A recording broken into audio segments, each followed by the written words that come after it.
What's up, guys? Got this Toyota 4Runner come back to me.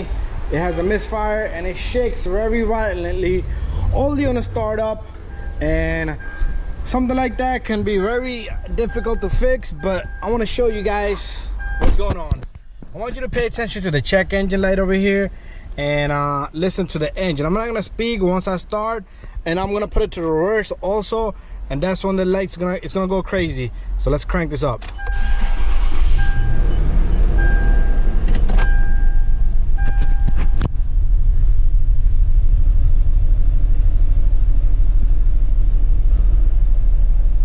As you can see, the camera is bouncing and the check engine light start to flash. Okay, and then it will stop. Right now there's no misfire right now. It's smoothed out, but the light is still flashing. You see my camera is not moving anymore. It's not bouncing because I got it sitting on the steering here. Anyways, see that light stop flashing? So I did scan the car. It gives me a code for cylinder 2 and cylinder 6 misfire. Then it gives me a code random misfire P0300. That's the codes. So what we're gonna do is let's pop open the hood. Let's walk over to my computer over here. We're gonna see I have it open here, cylinder number 1. So this is the front of the vehicle. So you have cylinder number 2 and 6. So these two are the issue right here. So I do have ignition coils. So what we're gonna do is we're gonna replace the coils on those 2 cylinders. Here's my coil packs. I bought 2 of them. The brand is Denso. That's the brand right there. Okay, Denso. Lighting is killing us. Anyways, let's open this up and take a look at inside. So inside these packaging we have 2 ignition coils, and they're backed up just like that. And so here's our ignition coils. This is what they look like. Denso. That's what we're gonna replace. So let's get under this hood and let's see what we got. I've been working on this truck for a while and I've done a lot of work. I do have videos on the manifold. You see there's a manifold. I replaced the exhaust manifold right there. So we got 6 back here and we got 2 over here. Number 2 cylinder here. So we're gonna replace, I'm gonna take them both out. So it's very simple. The 10mm bolt and a 10mm bolt and the connector and the coils, they just pop right up. Okay, so from right over here we're gonna take off the number 10 socket, and then we're gonna do the same thing for the one in the back here. It's very easy to get to.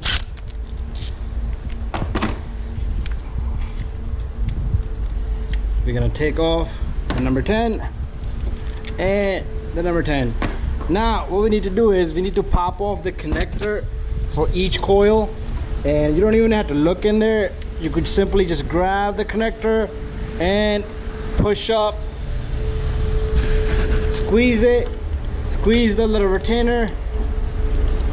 And what you want to do is, I did change the spark plugs on this truck not too long ago, but this coil, I don't know if it's bad or not, but it can be bad. It can be since we're having a random misfire as well, it could be injectors, it could be cylinder, it could be anything, but we do need to start off somewhere. So we're gonna take off this ignition coil connector.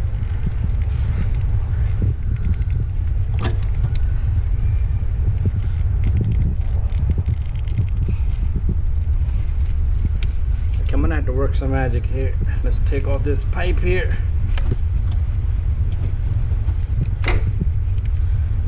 Once we take off this pipe, you should be able to see the coil more clear from right back here.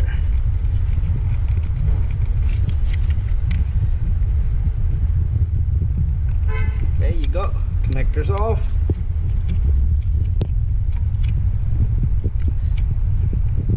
This one seems to be stuck to the spark plug. Or am I going crazy? Yep, I think I'm going crazy. It's just this pipe on this end. The pipe is bothering us. The vacuum pipe here. So just twist the coil around and it comes right off. So I don't see any oil. There's a little bit of oil, but that shouldn't have caused any misfire. But what we're gonna do is we're gonna change the 2 coils, and then, well, if you start up right now, it's not gonna have a misfire because it only does it once a day, only on a startup. So if your car sits down, truck sits down for all day, starting now, at the end of the day, it will do that on a startup, and then it will not do that again if it sits down again for a few hours.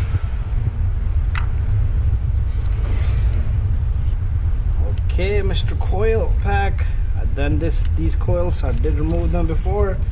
It was not so difficult. Okay, there you go.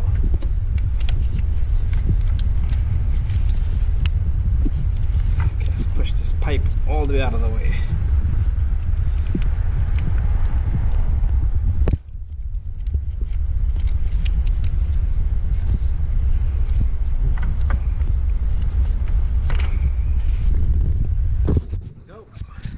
In.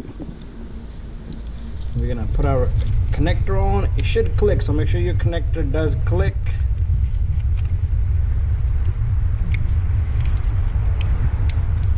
There you go. Grab the other coil. Second coil goes right in. Got it facing the wrong way, but all you need to do is twist it around. Use this magic hand.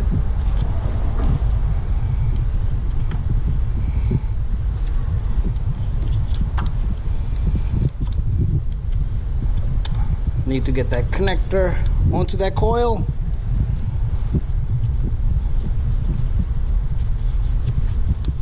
Make sure it clicks, okay? So I still haven't got it on yet.